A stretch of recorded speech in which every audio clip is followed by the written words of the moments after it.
a lot of people would say that Bitcoin was created by the CIA. I'm sure you've probably heard that. Yeah, everybody thinks that everything.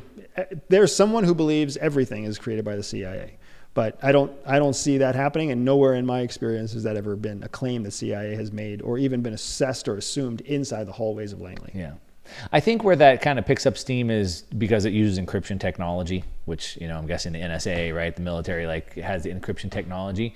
So you haven't heard that before. No, so I mean I've heard it before, but it makes as much sense now as it does then. Yeah. Do you have any views or opinions on having the ability to kind of control your money outside of the state system? So, yes and no. So what I will say first is that the assumption that great encryption starts at CIA is a false assumption. The correct assumption is that some very specialized company out there creates outstanding encryption, and then CIA becomes the first investor. Right. That's the way it actually works. Right. So Bitcoin or the role of the blockchain is a fantastic technology that was created. And then everybody jumps on board, because what do you do whenever there's a fantastic technology? You jump on board. Right. Blockchain is a fantastic technology. The idea of a decentralized currency is a fantastic technology, but it goes against the model of the state. So it makes total sense that decentralized currency would be adopted by individual citizens across the world. And there's millions, tens of millions, billions possibly, Bitcoin users. But the idea that Bitcoin will ever be fully accepted by a federal government, the probability is very, very low, because it stands in contrast to what federal governments want, which is control.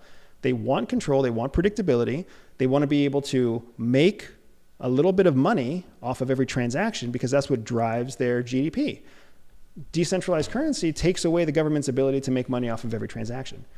So even though the blockchain is there to show full accountability, the federal government would rather have the blockchain in their own currency.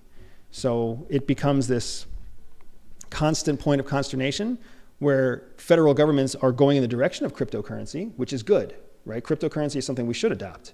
But what they're doing is they're going about it in a way where they're developing their own cryptocurrencies and abandoning the market cryptocurrencies, which leaves the market cryptocurrencies in an uneven place. Yeah. The one thing I would say to that is what we saw in the United States, again, because we're still somewhat of a republic with independent states, we saw sort of how they dealt with marijuana, for example. In one state legalized it, another state, now states, and now Biden's like, all right, screw it, we'll just make it federal. And what we've seen now is about a half a dozen states have gone in and protected Bitcoin under constitutional law now. One state, the next state, now we have about 6 states. And then just, I think 2 weeks ago or 3 weeks ago, the U.S. House passed a bill to protect the people's rights to use and own Bitcoin. And so it's a pretty big step. I agree. I think the other thing is that, for better or worse, probably most likely worse, the lobbying industry. And, they're the ones that are sort of writing the laws. And the financial institutions now, BlackRock, et cetera, they're making billions of dollars off of this asset. And so the chance of them seeing the government just make it illegal seems pretty slim at this point. Well, I've never said anything about the government making it illegal.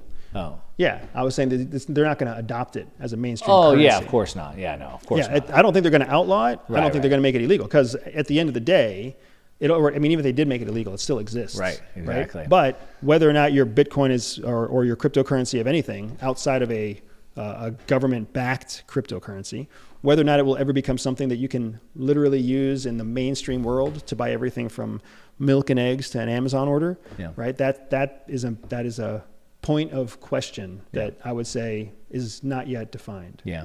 Are we having a World War III? Yes, I believe we are in the middle of World War III right now. What happens is people think World War III is going to look like World War II. World War III is a war of what's called